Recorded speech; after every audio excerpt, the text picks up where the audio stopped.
Désolé, je m'en viens sur la musique. Oui, parce que ma chronique, c'est une petite vulgarisation sur l'Empire Inca et pour la relier à ma news simplement et bon, je pense que les gens de la VOD, ils vont pas comprendre, mais on parlait de Porto Rico et des premiers restes humains. C'est que beaucoup de l'histoire qu'on sait de l'Empire Inca, c'est parce qu'ils n'ont pas beaucoup laissé de traces écrites, on la connaît beaucoup d'archéologie et c'est un peu, pareil pour beaucoup de peuples amérindiens de toute la période avant, Christophe Colomb et avant son arrivée. Et donc c'est comme ça que j'arrive à la relier et retomber sur mes pattes. Mais bref, donc quand je vous dis empire inca, je pense que ça doit peut-être vous parler de quelque chose, à la diapo suivante. Je vous ai mis quelques exemples d'images populaires, mais je pense que je m'attends à ce que vous parlez de ces choses. Donc, quand je vous dis empire inca, vous pensez à quoi? Sans penser directement à la diapo. Bah, si t'avais pas mis la diapo, de toute façon, j'allais déjà te dire, moi je pense à Picsou, l'histoire de Picsou, à des trésors cachés dans des temples, les montagnes, tout ça, il faut aller retrouver des trésors perdus, des trésors maudits, la jungle aussi, un peu quand même. Et est-ce que c'est les Incas? Non, je crois, pour moi, c'est plus les Aztèques où il y a des sacrifices humains, dans ma tête. Mais après, je sais pas. Et toi, Kovo? Tu connais Picsou, Damien? Ah bon? Ouais, un peu, vite fait quoi, j'ai lu une histoire une fois. Allez N'hésitez voir la pas à aller chronique voir évidemment. la chronique de Damien sur Picsou, le canard le plus riche du monde. Bah, moi, tu me dis Empire Inca, je pense effectivement aux Mystérieuses Cités d'Or. Parce que j'ai plus regardé ce dessin animé que je n'ai lu de Picsou quand j'étais petit.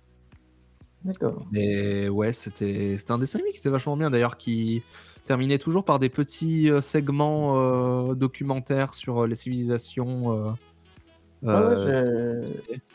en faisant la chronique, j'ai lu la page Wikipédia des Mystérieuses Cités d'Or parce que je regardais aussi quand j'étais petit et j'avais complètement oublié qu'il y avait des segments, de sérieux, d'apprentissage, de Ouais, culture, c'est très à la cool. fin. J'avais complètement oublié et puis j'ai lu le scénario, des épisodes, je me suis dit: «Waouh, il y a en fait beaucoup de choses».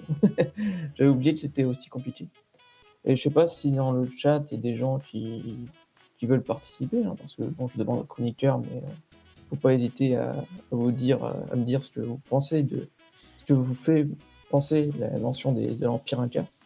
Et notre quatrième chroniqueur, là, le Bastien, Bah, et notre quatrième chroniqueur par intérim, nous en parle dans le chat, justement, les les cités Cités d'or d'Or, d'Asti. le Machu Où Picchu, où est le Machu Picchu? Le oui, Machu Picchu, c'est ah la ville, le Machu Picchu, non?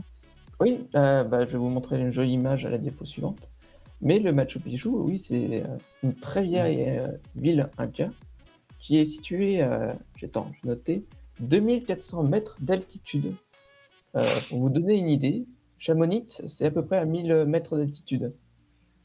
Donc, Ouais, c'est haut. C'est très haut, c'est impressionnant pour cette civilisation. oui, Enfin, vous pour, allez l'époque. voir, l'altitude est dantesque dans la cordillère des Andes. Mais comment ils ont fait pour monter toutes ces pierres? Ah bah ça, donc diapo suivante. Vous allez Vraiment un pouvoir truc à faire dans la vie, le Machu Picchu, je suis assez d'accord, ça doit être magnifique à voir en vrai. ouais, c'est mais même, le peu de restes de l'empire inca dans ces pays, le Pérou, l'Équateur, la Le Bolivie, Chili. oui, le Chili aussi, il y a de sacrés restes et c'est le Machu Picchu est le plus célèbre, mais il y en a d'autres à voir. Mais donc, notre empire inca, eh ben, je vous montre à l'écran, sur la droite, une jolie carte en relief en 3D pour vous montrer à quel point c'est grand et surtout très haut la cordillère des Andes. C'est là où est basé l'empire inca et en moyenne, l'altitude moyenne, c'est 4 000 mètres d'altitude. Donc même le Machu Picchu, il est en fait assez bas par rapport au reste de l'empire, avec juste 2 400 et plus c'est vieux, plus c'est solide.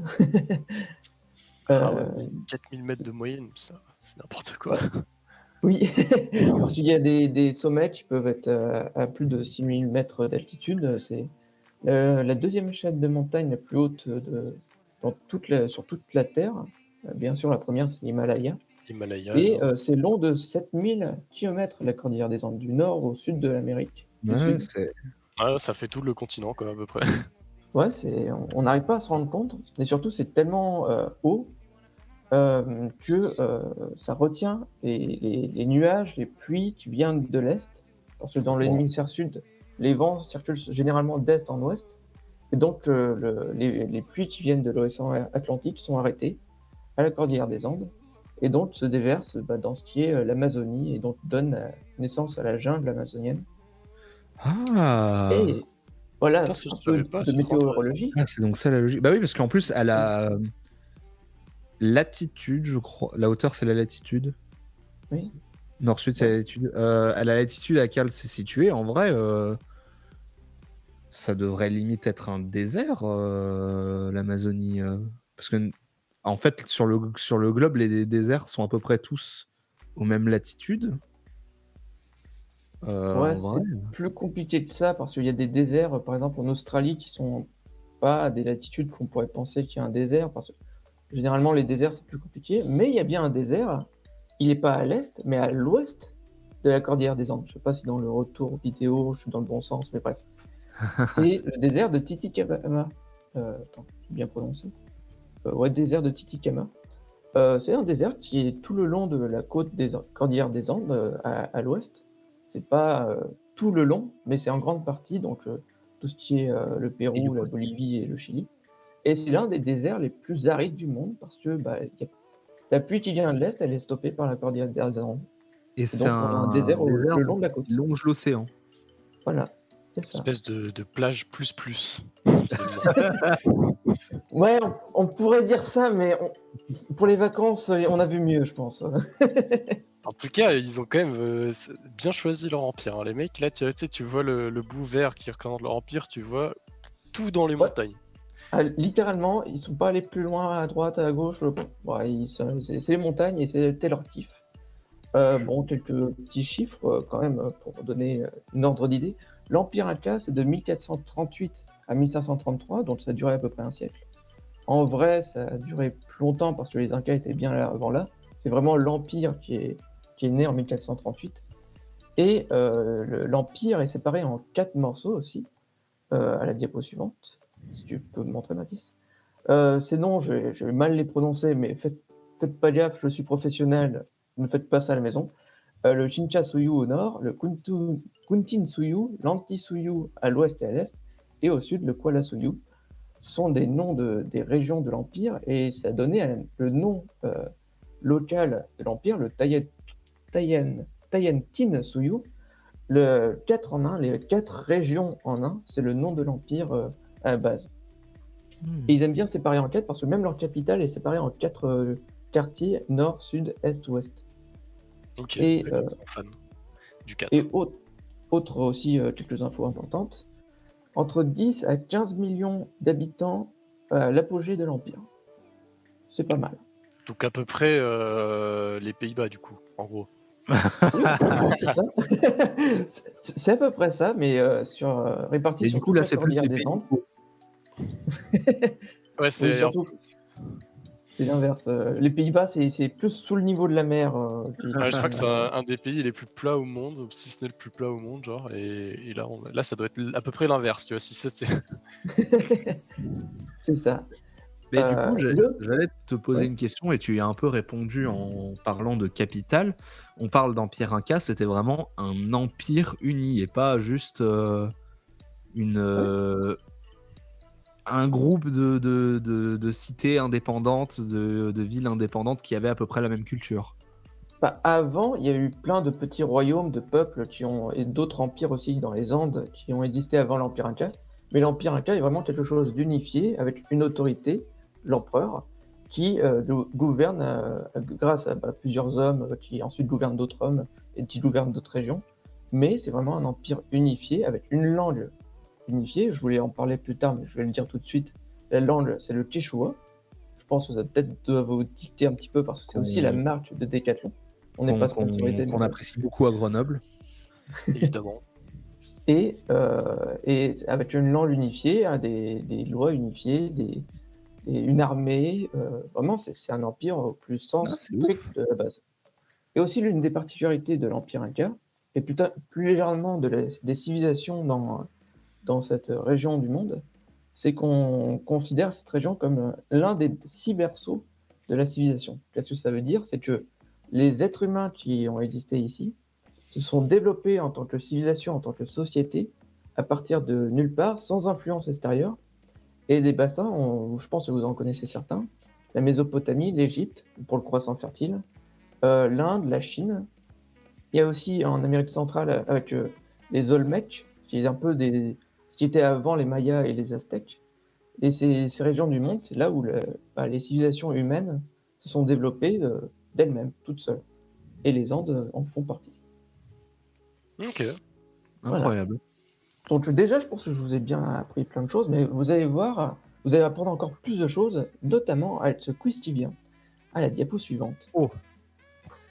Parmi ces outils, lesquels, pensez-vous, n'utilisez pas les Incas? J'ai bien mis au pluriel parce que j'attends au moins 2 réponses. Ah. Selon vous, participez aussi dans le chat, selon vous, quel outil n'était pas utilisé par les Incas? La roue, réponse A. B, l'équitation. C, l'écriture.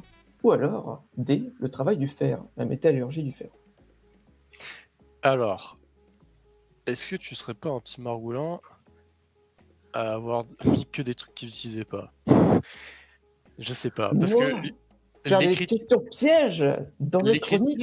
l'écriture, je sais que du coup, tu l'as dit, ils ont très peu de traces écrites et ils écrivaient pas spécialement. Et c'est aussi ce qui me semble, c'est que il y a probablement quelques représentations de trucs qu'ils ont dû faire, mais globalement, ils écrivaient pas, je crois pas. Moi, j'ai un souvenir des mystérieuses cités d'or avec les quipous, des espèces de trucs tressés qu'ils utilisaient pour garder des notes un peu, mais du coup, c'est pas de l'écriture. Donc, j'ai Mais envie de dire qu'ils n'utilisaient pas l'écriture. Par contre, s'ils n'utilisaient pas la roue, ils étaient vraiment balèzes. je suis quasiment sûr qu'ils n'utilisent pas la roue, pour le coup. C'est un truc, en tout cas, ça me parle, ça, comme histoire. C'est ouf de bâtir une En civilisation fait, sans utiliser la roue. c'est dans les montagnes, je crois que tu peux pas faire des trucs avec des roues. Genre, Ah, c'est pas après, je sais pas, de dire à ce qu'ils utilisaient pas la roue du tout dans d'autres mécanismes, je sais pas, mais en tout cas, je crois pas C'est qu'ils assez avaient drôle la que roue. vous avez chacun votre truc, que vous pensez que ça marche pas parce que dans le chat, c'est le cheval et le travail du fer Mais je pense que le qui cheval aussi, parce que je crois pas qu'il y ait de chevaux là-bas. Mais parce que moi, il me semble justement, j'avais entendu parler de l'Empire Inca et qu'il y avait justement des grandes routes sur l'Empire Inca où il se passait des messages. Et en fait, j'ai un trou de mémoire dans ma tête, je sais plus si c'est des mecs à cheval qui faisaient les allers-retours entre les routes pour aller transmettre les messages ou si c'était des mecs qui couraient à pied. Parce que et je suis quasiment sûr que c'est un des deux. Moi, j'ai un souvenir d'avoir entendu une fois dire que si les Incas avaient été dans la merde face aux Espagnols, c'est aussi parce que les Espagnols se sont tous ramenés avec des chevaux. Et donc forcément, Ouais, ça tu aussi, dois te ça me faire affronter parle. 2 armées, une à cheval et une à pied. Celle à cheval est largement Je crois que avantagée. c'était vachement impressionnant aussi. Et puis pareil, la métallurgie, ça, je suis quasiment sûr aussi qu'ils avaient pas. En fait, je sais pas si le fer, je pense pas, mais je L'or, ils pense en avaient. ils avaient quand même de Ouais. l'or ou des trucs comme ça. Donc ça dépend Bon, comment allez, tu. c'est quoi vos réponses? Bah du coup, dans un certain sens, moi je suis presque à dire qu'ils en utilisaient aucun. Mais ils en ont forcément utilisé un petit peu de chaque, tu vois. Mais globalement, ils les utilisaient pas trop, je pense. Toi, Coco? Moi, je suis sûr que t'es un petit margoulin et qu'ils en utilisaient aucun. Allez, diapo suivante. On va voir les réponses. Ah là Voilà! Aucun! C'est une dinguerie! Pas de roues, pas de chevaux, C'est pas impressionnant. d'écriture, Hein. pas de fer. C'est bien ce qui me semblait que c'était vraiment un truc abusé, genre les mecs n'avaient pas la roue, genre. Genre, Enfin, moi, Et j'arrive vous inquiétez pas. pas, je vais tout vous expliquer comment ils arrivaient à s'en passer de ces différentes choses, mais plus simplement, la roue, ils connaissaient le principe de la roue parce qu'on a retrouvé des cerceaux et souvent étaient utilisés pour des jouets. Mais bon, la cordillère des Andes, je vous ai expliqué, c'est comme ça. Avec des ouais, roues, vous commencez à c'est comprendre que c'est vous bien ce avez que dû je faire pensais. du vélo. Voilà. C'est ce que je pensais, c'est que Bah, bon, ils sont pas cons en mode ils savaient pas faire une roue, c'est juste que la Ouais. roue ça sert à rien dans leur environnement, donc ils vont pas en faire. l'équitation, ils n'avaient pas de chevaux et les lamas et alpagas de la région sont assez fragiles et permettent pas d'être chevauchés. L'écriture, comme dit par Coco, il y a les quipus de la mystérieuse cité d'or, qui était un élément important de la série, mais aussi chez les Incas, généralement. Et la métallurgie du fer n'était absolument pas maîtrisée sur tout le continent américain. Du nord au Ouais, sud, personne ne savait travailler le fer. ça pour le coup, c'était la grosse différence avec les Européens aussi, c'est que les mecs Ouais. ils avaient des armures, des mousquets et tout, Mais ils ont quand même maîtrisé la métallurgie du bronze, de l'or et de l'argent. Donc ils arrivaient quand même à faire de l'artisanat ou des armes en Et- bronze, mais pas le fer. Et je sais Du pas coup, si le tu veux fer, en c'est qu'ils n'y parler. arrivaient pas ou que juste il n'y avait pas assez de fer? Alors, je connais pas toutes les raisons exactes, mais principalement, c'est juste que pour, faut se rendre compte, pour faire du fer, c'est une idée qui est venue juste d'un seul endroit dans tout l'ancien monde, donc l'Europe, l'Asie, l'Afrique. Il n'y a Je qu'un vais seul dédier, je endroit vois. où un mec a eu l'idée de faire du fer, c'est en Turquie. Les Hittites, si vous vous rappelez de ma première chronique, avec l'effondrement de l'âge de bronze, ce sont eux qui ont commencé à faire des bas fourneaux. Ce qu'on appelle des bas fourneaux, c'est des fourneaux avec des basses températures pour faire fondre le fer. Et cette idée s'est ensuite propagée dans tout l'ancien monde, en Europe, en Asie et en Afrique. Et ensuite, il y a eu les hauts fourneaux, d'abord inventés par les Chinois, puis indépendamment par les Suédois ou les Danois, ça dépend de qui a été en premier.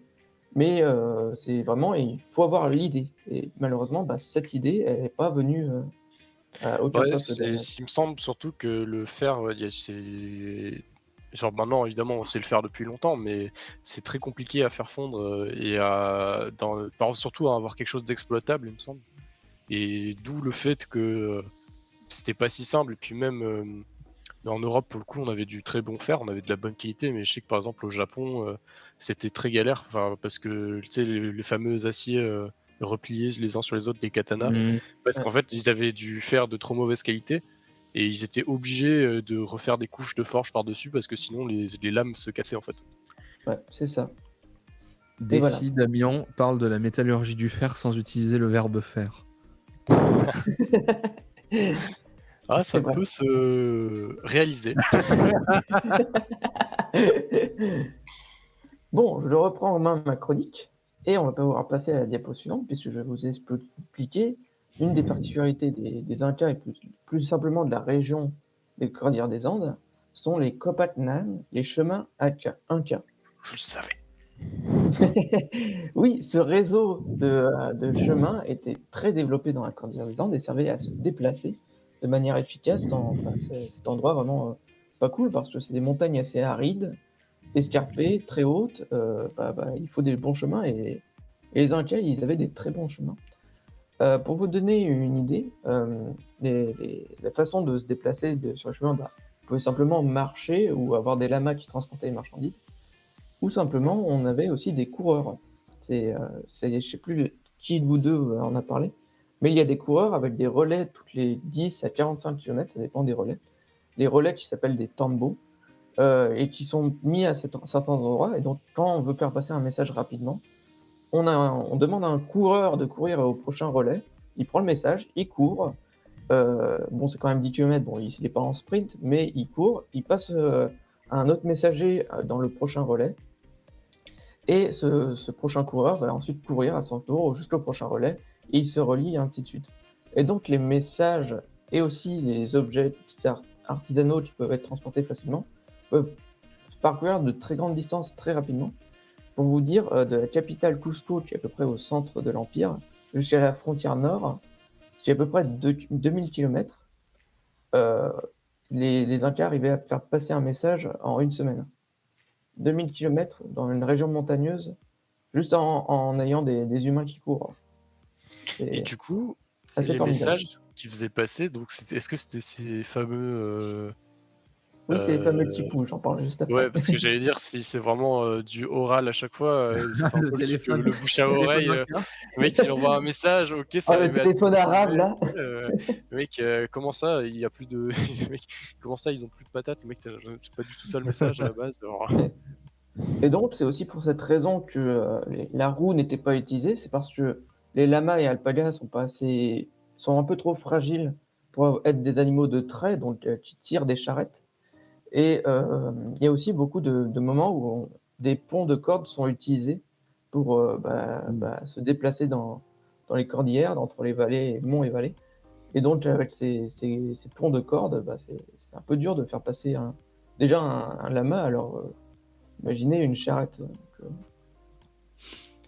Ouais, Et, effectivement. donc à peu près, toutes ces routes, il y en a 2 sur, 2 axes. L'un, c'est le chemin des montagnes, l'autre le chemin sur la côte, qui ont ensuite des chemins de traverse à droite et à gauche pour, rejoindre l'un ou l'autre et qui longent, la côte, donc un peu le désert, tout ce qui est à peu près plus plat et bas des montagnes et le chemin de montagne où il y a principalement les villes, incas. J'aime beaucoup l'image, à droite qui montre ça. Mais donc, je vais pouvoir enchaîner aussi avec la diapo suivante. On parlait des quipus, je vais vous expliquer comment ça marche. Mmh. Les quipus, ce sont de longs assemblages de cordelettes avec des nœuds à des endroits précis, ayant une signification précise. Ça servait pour la comptabilité, donc pour savoir dans quel village il y avait tel homme, telle femme, combien le nombre d'habitants, combien de gens de tel âge, donc ils étaient capables de travailler, etc., etc. Ça servait aussi à transmettre des messages dans un but militaire, économique ou simplement démographique. Et il y a des théories comme quoi ça servait aussi de calendrier pour savoir quand étaient les solstices, quand étaient les fêtes religieuses, à quel moment de l'année on était. Mmh. Et c'était un peu leur système d'écriture, c'était un peu leur écriture à eux, hein, entre guillemets. Et juste avec des cordelettes, ils pouvaient avoir une signification. Et d'où le fait que c'est très peu de trucs qui sont restés, j'imagine, parce que tu peux pas trop archiver des cordelettes, quoi. Ça doit Oui, être... Ça se surtout dégrade le vite. voilà. Et donc vous avez à gauche le Kipu Kammayok, qui était le lecteur, le liseur de Chipu. Et à droite, le Chasqui, c'est le messager impérial, le messager royal, qui courait sur les routes que je vous ai présentées, les routes Inca, et qui est équipé aussi d'une corne de guerre, un peu d'une trompette, qui servait à alerter son arrivée. Et du Et coup, ces deux étaient des possesseurs de Chipu qui savaient les lire. Oui. ok.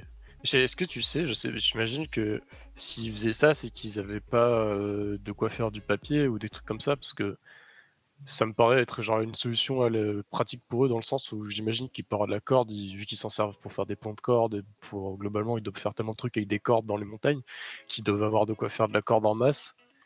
Donc c'est assez logique au final de faire un système d'écriture en quelque sorte avec des nœuds et des cordes. Mais du coup j'imagine qu'ils avaient pas un truc genre du papier ou quoi. Sinon ça aurait été probablement plus simple de juste écrire un message sur un papier quoi. Mais j'imagine Heu, ils avaient peut-être pas. pour répondre à ta question, déjà, pourquoi des cornes? C'est parce que, ils ont les lamas et alpagas qui sont juste des Mmh. moutons sur pattes, hein. Donc faire de la laine et donc des cordes, c'est assez simple. Tu veux dire que les Et moutons ne sont pas sur pattes? non, ils sont sur roues, c'est pour ça qu'ils avaient pas de roues, dans les Andes. Ils sont sur roues là, bi Ah oui, bi bi ils n'avaient pas de moutons, ils n'avaient que des alpagas évidemment. et plus sérieusement, le papier, c'est, un truc, de l'ancien monde. C'est les papyrus, c'est le Ouais, c'est papier, ça. blanc. Et Et même Effectivement. les Aztèques ou les Mayas, c'était sur, de la pierre qui taillait, leur écriture, et ah Ouais, oui, donc donc ils avaient pas. Et forcément, c'est logique pour des Incas qu'ils allaient pas faire de taillage de pierre pour envoyer des messages parce que vas-y, le mec qui se porte la tablette et qui doit courir avec, plus simple avec des cordes. oui et puis, c'est pas des quelque chose qu'ils ont vraiment inventé, c'est pas, il y a eu l'Empire et paf, ils ont eu des quipus. C'est, plus ancien de Oui, façon de transmettre, c'est. par les peuples des Andes. Bah, ça reste un langage quand même, donc c'est sûr Oui, que ça a dû mettre du temps à se développer, tu vois. Genre à la base, mmh. ça a dû évoluer plein de fois, quoi, comme tous les langages. oui et c'est assez complexe parce qu'il y a le nombre de cordes, le nombre de nœuds, la complexité des nœuds, la position du nœud, la couleur de la corde ou même l'orientation des nœuds peuvent avoir une signification. Et surtout, le problème, c'est que, quand le quipu, Camélloc meurt, heu, s'il n'a pas transmis le savoir de comment lire ses quipus, les quipus qu'il possédait, personne ne peut le lire. C'est, les autres quipus Camélloc, ils peuvent essayer de deviner, mais ils seront jamais sûrs de ce que signifient les cordes. Et pour nous, c'est un véritable problème parce que le peu de quipus qui nous sont parvenus, déjà c'est dur d'entretenir, d'avoir un quipou en bon état parce que c'est de la corde, mais en plus, bah, on est incapable de lire les quipous qui représentent des messages. On sait juste les lire, ceux qui représentaient des statistiques, des maths, parce que ça servait aussi à compter et c'est Et un savoir qui a été complètement perdu à travers les sages. attends, mais ça veut dire que, une façon d'écrire avec un quipou, elle est propre à chaque, quipou Kamayoc? C'est ça. Il y avait un dans chaque village et quand il sentait que, bah, il était temps de passer ce savoir à quelqu'un d'autre, il prenait un disciple, ou son fils, n'importe et Oui, il mais transmettait ce savoir et il expliquait comment il lisait, les quipous, ce que je veux dire, c'est, la façon, genre, un nœud à tel endroit, ça veut dire ça. C'est c'était en commun pour tous les quipus Kamayoc, c'est pas juste, propre à chacun? Parce que sinon, bah, comment tu c'est transmets des messages? bah, c'est juste qu'il y a certains, quipous qui sont universels. On sait que certains sont universels, qui peuvent être lus par tous les quipus Kamayoc. OK. Genre, je pense, ceux des messages, royaux ou impériaux, ils avaient une norme. Mais comme, les quipus étaient là aussi pour, recenser la population d'un village, bah, c'était un peu la façon de lire locale à la villageoise, à la mode, du village, qui a été instaurée par un maître très ancien qui a transmis et c'est un peu comme, bah, un accent, dans notre langue, Ouais, c'est dur à expliquer De parce que ouf. c'est un savoir qui a été perdu, c'est déjà un truc complexe à envisager pour nous qui écrivons avec des caractères, donc je pense que c'est peut-être plus une question de vocabulaire aussi, c'est que faire des nœuds sur une corde, c'est quand même assez vite limitant si tu veux faire des trucs très compliqués, je pense. Donc du coup, les trucs qui devaient être normalisés à tout le monde, ça devait être les vocabulaires, importants, et pour les messages importants, tu vois? Genre tout ce qui devait être militaire, nourriture, les trucs comme ça, genre vraiment les trucs, les plus importants, où tout le monde avait un truc où tout le monde se comprenait. Et après les problèmes peut-être plus, entre villages qui sont locaux du coup, genre les je sais pas, le nom de de la cla Jérôme, le nom de Jérôme ou de la clairière du coin, effectivement, je pense c'était le gars du village, il faisait: «Bon bah là quand je fais un nœud comme ça veut dire que je parle de toi» ou que je parle de du rocher qui est à 3 mètres à côté là. Parce que tu peux pas faire un langage, après ça en vrai, j'imagine qu'il doit y avoir des comment on appelle ça? Je pense que le Des contexte est des gens important. qui étudient, les langages, j'imagine il j'ai plus le nom, de ça, mais et Les je à linguistes. mon a les linguistes, linguiste. voilà, merci, c'est tout con en plus. Genre, mais probablement que c'est juste un truc de linguiste, mais moi ça me paraît logique que si tu fais une analyse de comment tu peux exprimer des messages sur une corde, qu'effectivement il y a des limitations qui font que tu peux pas faire Mmh. un truc aussi complexe qu'un système d'écriture avec juste des nœuds, ou en tout cas c'est compliqué de l'universaliser quoi, Mais ouais. en dehors Et des voilà. autres. Donc c'était un peu leur façon de faire de l'écriture et je c'est assez unique. Il n'y a pas eu d'autres moments dans l'histoire où des gens ont fait des cordes pour écrire et je vais aussi vous parler en dans la diapo suivante, bah, on parlait des messages, pour le militaire, je vais vous parler de l'armée, inca qui est aussi particulière parce que, comme je vous ai dit, pas de travail du fer, donc ça veut dire pas d'armes en fer, pas d'armure en fer, mais aussi pas d'outils en fer, pas d'équitation, c'est pas de cavalerie et dans de nombreuses batailles, historiques, la cavalerie ça a été un peu, l'élément important qui a permis souvent de remporter la victoire et même, les Mongols, je pense que j'en ai assez parlé, mais c'est la cavalerie qui était important, les chevaliers, littéralement, une unité militaire qui a été tellement importante au Moyen Âge que, bah, c'est devenu légendaire. Ah, on n'a plus de voix dans le chat. On n'a Heu, plus de voix. ah, petit problème technique. On essaye de revenir. C'est réglé? C'est réglé? Est-ce qu'on Ah, m'entend dans le chat? Ça peut confirmer ou pas? allô, allô? Mmh. Son Bastien Allô? info confirme, c'est bon. c'est OK, bon? OK. OK. Ouais, c'est bon. Bon, bah, je sais pas où je m'étais arrêté, mais bref.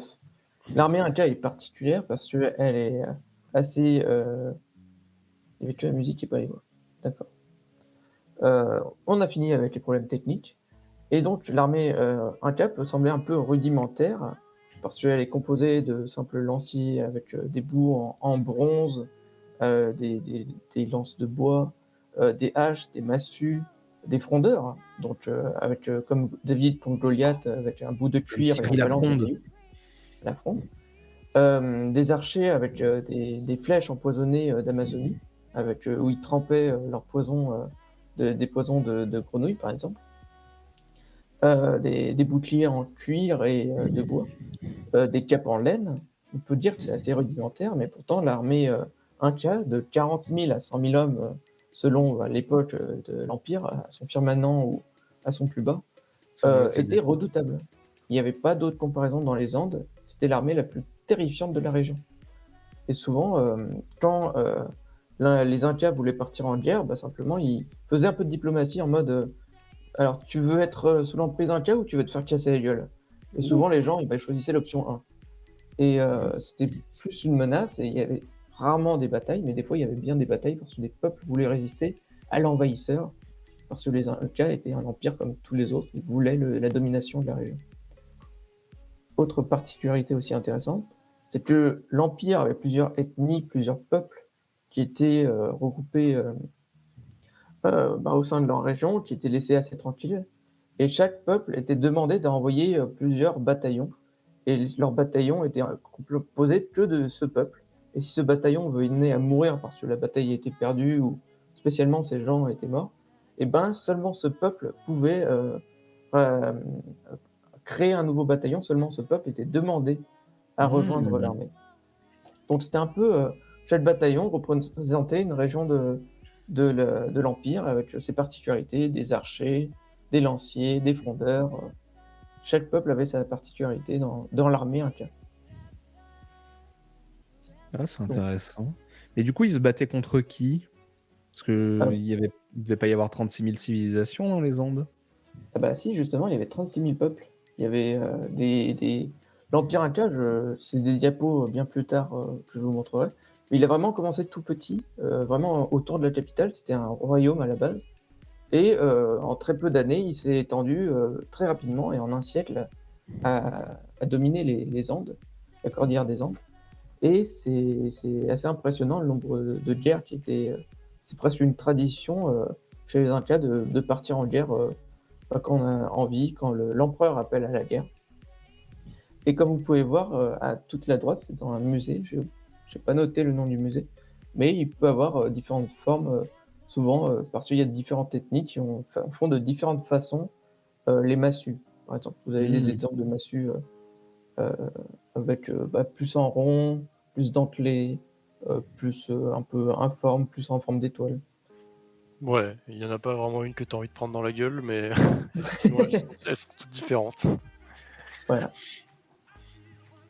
Et Ok, donc, ouais. on peut passer à la diapo suivante, parce qu'il y a aussi quelque chose de particulier chez les Incas et de leur armée, mais aussi de leur gestion économique, c'est que chacun dans le peuple ne payait pas d'impôts.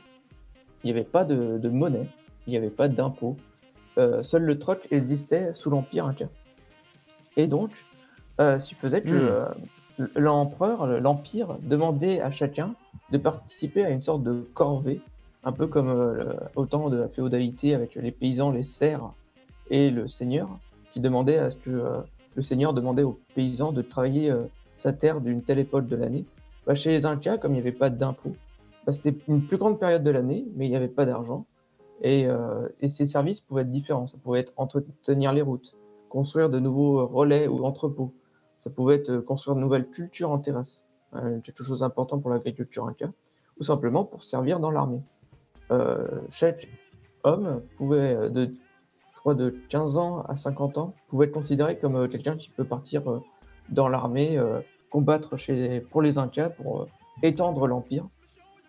En retour de ces services, de cette corvée qu'on appelle la mita. En retour de cette mita, les services qu'offraient les Incas aux différents peuples conquis étaient assez avantageux, puisque chaque peuple, chaque village même, était demandé à être autosuffisant. Toutes les surplus de nourriture, par exemple, qui étaient produits par ce village, allaient dans l'entrepôt local. Et si un autre village se retrouver à avoir une famine ou alors simplement son agriculture est en berne, il y a eu une sécheresse ou un problème avec les cultures en terrasse, ce village pouvait se servir dans l'entrepôt, se nourrir, et donc ça servait à faire la coopération entre les différents peuples, entre les différents villages. Et c'est comme ça que dans une Mmh. région aride, horrible pour la vie humaine, il y a pu avoir 10 à 15 millions d'habitants dans l'Empire. c'est parce qu'il y avait ce système d'entrepôt qui aussi servait de frigo, parce que dans la cordillère des Andes, il fait très très froid pour la nuit. Et ils mettaient juste les légumes, des légumes ou des ingrédients que vous connaissez bien de nos jours, des patates, le quinoa, des tomates, des poivrons, du maïs, des feuilles de coca, qui servaient de nourriture pour les Incas. Ils avaient un grand régime végétarien. Ils chassaient assez peu, parce que c'était assez dur de chasser, Tu et m'étonnes. sûrement sur la côte qui mangeaient du poisson. Et toute cette complication servait à entretenir une grande population, donc in fine, une grande armée, et donc un grand empire, et donc l'empereur était content. Ok, ouais. Euh, Ça, c'est impressionnant quand même. ouais. Finalement, Surtout, je c'était un pense, petit peu une caisse de solidarité. oui, souvent l'empire Inca L'Empire est Inca, un c'est un peu, peu des petits syndicats. oui, c'est ça, c'est souvent comparé à un État un peu totalitaire parce qu'on te demande de participer à la corvée, mais t'as pas trop le choix. Mais aussi un État communiste parce que tout le Mm. monde s'entraide et tout, mais aussi un État un peu monarchique parce que il y a une vraie structure sociale en mode il y a l'empereur en haut, il y a les aristocrates, il y a les religieux et il y a les paysans, un peu comme dans le tiers-État à notre époque en Europe. Et pourtant, c'est une société très complexe, très variée et qui a réussi à se développer dans les cordillères des Andes. Moi, je suis toujours ébahi, Ouais, même si je c'est connais c'est des vraiment le lieu dans lequel ils vivent, quoi. C'est vraiment abusé. Puis en plus, Moi, c'est j'ai pas vrai, toujours. c'est pas totalitaire. Ils avaient le choix, hein. Si tu veux pas aller dans l'armée, tu te prends un coup de massue dans la tête, c'est tout, hein. J'ai toujours, je suis toujours abasourdi de me dire que c'est possible de construire des bâtiments sans la roue. Mais bon. Oui, Mais oui, les bah, mecs devaient avoir des poumons, parce qu'en plus en altitude avec Ouais. l'oxygène en moins, ça ouais, devait être ouais, quelque chose. j'en parle pas assez, mais c'est vrai que c'est toujours des altitudes dantesques et souvent d'ailleurs les touristes qui arrivent dans les villes actuelles au Pérou, en Bolivie, en altitude, quand ils arrivent, ils ont le souffle coupé parce que c'est de l'altitude, vous êtes presque au niveau du Mont Blanc à certains endroits. Mhm. C'est Ouais, dantesque. c'est compliqué, hein, pour respirer à cette hauteur-là. Ouais. Euh, Je suis à peu près tout dit ce que je voulais dire sur les cultures en terrasse. C'est assez simple, les cultures en terrasse, ça a été vu dans de nombreux peuples, dans de nombreuses civilisations à travers le monde. Quand il n'y a pas de terrain plat pour construire des fermes, les êtres humains, ils ont pas réfléchi longtemps, ils se sont dit, on va construire un muret, on va mettre de la terre, on va faire de l'irrigation et on a du terrain plat. Ça a été efficace, ça a été utilisé partout, en Asie, en Europe, peut-être un peu moins en Europe parce qu'on a de la chance, on a souvent des terrains assez plats. Mm. Mais en Amérique. Ah, il y en a quand même en Italie pas mal, Ah ouais? vu qu'il y a beaucoup de montagnes, des cultures en terrasse. Après, je sais pas si c'était utilisé genre au Moyen-Âge ou des trucs comme ça, mais en tout cas, même actuellement, tu vois, il y en a, et vers la Suisse aussi. Il y a des Ah, je savais pas. il y a des vignes en terrasse un peu. Ah d'accord, j'apprends même pendant ma chronique, c'est génial. Et oui, c'est pas étonnant des régions montagneuses d'avoir ça. Mais bref, je vais vous parler ensuite, je vous ai parlé d'un peu de toutes les particularités de l'Empire, donc on va peut-être revenir un peu à des bases un peu barbares, mais il faut bien en parler. C'est la naissance et aussi la fin de l'Empire Inca. Voilà, parfait, la diapo est là. Donc, je vous ai dit, l'Empire Inca, c'est de 1438 à 1533. Ça a duré à peu près un siècle. Ça a été fondé par Pachacutec, selon qu'on prononce. C'était l'empereur Inca. L'empereur Inca, d'ailleurs, qui est appelé le Sapa Inca. L'Inca l'Inca original. Et Inca, ça simplement signifie le chef. Donc, c'est vraiment le seul chef, Mm. puisque c'est le seul Sapa Inca. Et donc l'empereur Pachacutec, qui a pris ce surnom et qui signifie trembleur de terre, et dans la philosophie un peu des Incas, c'est celui qui bouleverse l'ordre du monde, celui qui bouleverse tout. Et il a raison parce qu'il a fondé l'empire, il a bouleversé la région. Vous voyez avec le gif à droite, c'est parti à peu près de rien et c'est étendu partout, au nord, au sud, à l'est, à l'ouest. Il y a même eu des conquêtes en Amazonie, même si ça n'a pas très bien réussi parce que les Incas n'étaient pas habitués au terrain de l'Amazonie très humide et très hostile. Mais l'Empire Inca s'est vraiment éparpillé partout et a conquéri de nombreux peuples. Avant eux, il y avait, avant l'Empire Inca, il y avait le royaume Inca, le royaume de Cusco. Cusco, c'est la capitale. C'est aussi une ville qui existe toujours au Pérou. Et c'est vers 1200, et à l'époque, c'était une cité-État, une cité parmi tant d'autres des Cordillères des Andes, et qui a juste pris son essor petit à petit avec quelques conquêtes. C'est aussi un film. De quoi, le Cusco? Ouais, C'est un film? Ah oui, oui, c'est un film, c'est un Disney. un film Ah d'animation oui! excellent Cusco, et très l'empereur drôle. mégalo. Tout à fait. Je l'ai Il y a vu de il y a nombreux mèmes longtemps. dessus. Il me semble Mais que Cusco c'était avec un bien. K. C'est C'est pas ouais, avec l'âne, il y a pas un délire avec un âne ou enfin ou je sais plus quoi C'est là. Cusco, un empereur Inca qui se retrouve. C'est une histoire un peu Oui, bah oui, il à est la transformé Hamlet. en lama là, il est transformé en Voilà, lama ou je c'est sais une plus. histoire où en fait c'est à la Is No Good où sa première Mais ministre Kalish, là il va veut, devenir. veut prendre sa place et du coup elle veut l'empoisonner, mais il y a un quiproquo et il se retrouve à boire une potion qui le change en lama et il se change en lama et après il doit revenir à son palais. Ouais, je l'ai J'avais vu. oublié Oui, et ce il film. apprend au début il est égoïste et tout et il apprend la valeur de l'amitié et Il après il devient construit un une piscine meilleur à la fin. Mais ok. Ouais, c'est vrai que j'aurais peut-être dû aussi en parler, je sais pas. Mais bref. Donc, on revient à notre empire. Et comme toute chose a un début, toute chose a une fin, je vous laisse deviner comment ça s'est fini avec l'Empire Inca, mais c'est pas surprenant avec la diapo suivante. Bah, Euh, globalement, 40 ans après l'arrivée des Européens, les ouais, maladies, tout ça. ouais, c'est ça. Le début de la fin, c'est quand l'empereur, le Sapa Inca Huayna Capac meurt de la variole qui a été apportée par les premiers Espagnols dans la région. Il meurt, caput, il est dead. Diapo suivante.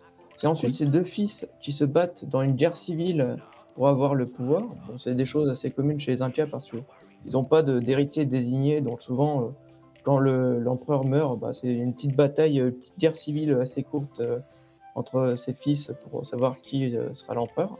Mais cette fois, ça fait beaucoup trop de ravages. La variole, en plus, fait des dégâts dans tout l'Empire. Et quand personne s'attendait à l'Inquisition espagnole, elle est arrivée à l'étape suivante. Nobody expects Spanish Et Inquisition. oui, je voulais faire la référence à ce même. Et les Espagnols sont arrivés pour conquérir un peu cet empire et le christianiser, tout ça. Ça a fait encore plus de dégâts. Atahualpa, qui était celui qui est sorti grand gagnant de cette bataille, qui était devenu le nouvel empereur, il se fait capturer, pris en otage par Pizarro, le conquistador. Et Le fameux. suite à plein d'emmerdes, il se fait exécuter en 1532 et c'est fini pour l'Empire. Les empereurs suivants n'arrivant pas à stopper les Espagnols. Les Espagnols conquériront tout l'Empire Inca, s'établiront. Les derniers empereurs finiront leur vie misérable après être conquéris dans un village Inca, et ce sera la fin Et de maintenant, l'Empire. toute l'Amérique du Sud parle un espagnol avec un accent absolument infâme et dit des choses pas très Tous, légales. tous, non. Sauf le Brésil, évidemment. Un petit village d'irréductibles parle encore portugais. Ce qui est probablement pire en plus, mais bon. On va commencer à faire des tier list des langues, là, ça va être terrible. C'est Ah parti. moi je sais pas, on m'a dit qu'il fallait être raciste, c'est bon. Hein. Mais bref. Il y a aussi une anecdote que j'ai pas dit pendant la naissance de l'Empire. L'Empire est fondé 7 ans après la mort de Jeanne d'Arc. Ça peut vous aider à situer. Probablement pas Ah, une je sais coïncidence. beaucoup mieux maintenant, oui. À la fin de la guerre de 100 ans, voilà. Run Il va falloir que tu fasses une petite vulgarisation de la pucelle d'Orléans, Joshua. Oh, bon, enfin, il y a tellement de vulgarisation à faire. Mais bref. À la diapo suivante, celle qui conclut un peu tout. Ah, mais non, c'est vrai, j'avais oublié cette diapo. Je voulais montrer l'évolution démographique de l'Empire Inca Avant, après la conquête espagnole et jusqu'à de nos jours, heu, comme vous voyez, c'est 3 pays, la Bolivie, le Pérou Ouais. et l'Équateur et vous voyez, ça chute bien, hein et ça chute tellement que, Oui, oui. ça repart pas en hausse avant, le siècle dernier. Ah oui, parce que oui, le gros pic à la fin, c'est, le 20e siècle. C'est ça. Ouais. Pour vous dire à quel point ça a été violent l'invasion, Effectivement. espagnole Ah, c'est et la quand même période passé aussi. de allez, 6,5 millions à 2 millions quoi au Pérou. Ouais Donc, et c'est indépendant les pays aussi donc c'est vraiment l'accumulation, c'est 10 à 15 millions comme je disais ah, et on passe à moins d'1 million, au bout de 50 ans, bah, on va dire pour le Pérou, là, tu as à peu près 7, à peu près 3 pour l'Équateur, donc tu es à 10 millions, plus à peu 2 millions, 12 millions, tu vois? Et ouais, là, ça redescend à genre ouais, 4 c'est millions, violent, hein. grand max. Ouah, c'est même pas moins, ouais, c'est abusé, hein. Ouais. C'est bien badant. Mais Ouais. cette fois, la diapo suivante qui conclut bien. Qu'est-ce que la région a hérité des Incas? Qu'est-ce que les Incas ont laissé comme trace dans l'histoire? Les LGBT. Alors, J'allais non, dire le RGB moi. non, le drapeau que vous voyez là à gauche, c'est le drapeau qui représente, les ethnies des Andes, qu'on attribue souvent, aux Incas. OK. Donc c'est encore un drapeau utilisé pour, tout ce qui est des droits des Amérindiens, dans les pays, d'Amérique du Sud et ce drapeau a quand même une signification, toutes les couleurs représentent toutes les ethnies importantes de l'empire. Je me rappelle j'ai pas noté les significations de couleurs pour chacun. L'autre particularité aussi, c'est que, comme vous voyez, je vous ai mis une page Wikipédia à droite. Elle est dans une langue un peu bizarre. C'est le fameux quechua que je vous parlais, tout à l'heure. Le quechua existe toujours et il est parlé par 7 à 10 millions de gens et c'est l'une des langues officielles du Pérou, avec l'espagnol et une autre langue amérindienne. Donc rien que pour ça, avoir sa langue, précolombienne qui survit, aux Espagnols, aux Européens, c'est pas quelque chose, un exploit que beaucoup ont réussi à faire On et ne pas peut cher pas chez en les dire autant du Décathlon. latin. Du latin? Ouais, peut-être, mais après c'est une transmission, dans avec l'alphabet latin, donc peut-être qu'il y a pas 10 000 façons d'imaginer les consonnes, je sais pas. Oui, Peut-être bah, c'est l'imitation de l'alphabet. disons qu'il n'y a enfin, je ne crois pas qu'il y a encore un pays, dans le monde qui ait, comme langue officielle le latin. Ah ouais? Il y a pas genre Je le vois. Vatican? Super. Ah là, Ouais, je le le Vatican. savais! Let's go, le Ah Vatican! ouais, non mais je parle de vrais pays moi, monsieur. Ouais, le Et par Vatican est contre, pas un vrai Coco, pays. si tu veux, la prochaine fois que Bastien veut intervenir, tu peux lui passer son micro parce qu'on entend moins bien, je trouve. Je peux te Mais bref. Et aussi, non, une Bastien dernière Bastien travaille. influence de l'Empire Il sur, essaye. la vie, de tous les jours, enfin la vie de tous les jours, sur un artiste en particulier. Si je vous parle de José Gabriel Condorcanqui Nogueira, ça doit pas vous parler. Je pense que si À vous tes souhaits. connaissez ce mec si vous connaissez ce mec, je m'incline. Mais ce petit gars, c'était un descendant de l'aristocratie inca qui a mené une révolution en 1780 et a pris le titre, d'un inca, d'un Sapa Inca qui existait déjà, mais il s'est mis un petit 2 pour bien préciser que, bah, c'était la suite, c'était, le successeur, Tupac Amaru II. En 1780, Tupac. mène une C'est ça révolution. que je connais, ouais. Oui, Tupac. Oui, c'est pour ça que le rappeur Tupac a son nom. C'est grâce à ce gars qui Incroyable. a mis une révolution et sa mère a décidé que c'est un bon symbole et a nommé son fils Tupac, qui ensuite, a eu Ça ouais, Tupac comme nom de scène. incroyable, C'est incroyable. incroyable comme Voilà. origine. Donc quand vous écoutez la prochaine fois une musique de Tupac, un de ses raps, bah, vous penserez aux Incas, j'en suis sûr. Incroyable. Évidemment. Moi, je moi, j'appellerais mon fils, Napoléon XII. Et voilà, donc c'est comme ça que se conclut, ma chronique sur, la petite vulgarisation de l'Empire Inca. J'espère qu'elle vous a plu, qu'elle vous a permis d'apprendre plein de choses, assez originales sur cet empire encore plus original, dans une région hostile as fuck. Et j'aurais pu vous parler aussi de plein d'autres choses, mais il me reste plus beaucoup de temps, donc je vais conclure là-dessus. Et je vous remercie de m'avoir écouté. J'espère que ça vous a plu. et je remettrai sûrement une autre couche d'histoire une prochaine fois. Bah, avec plaisir, c'était très intéressant.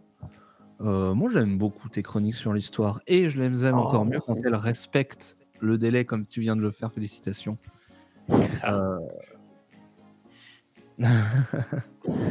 Euh, J'ai une dernière question concernant les Incas, Joshua. Oui.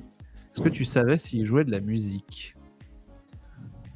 Sûrement, mais je pense pas que ça faisait beaucoup de bruit. Et c'est une transition très subtile que je vous fais dès à présent, car nous allons passer à la chronique de Damien, une chronique musicale.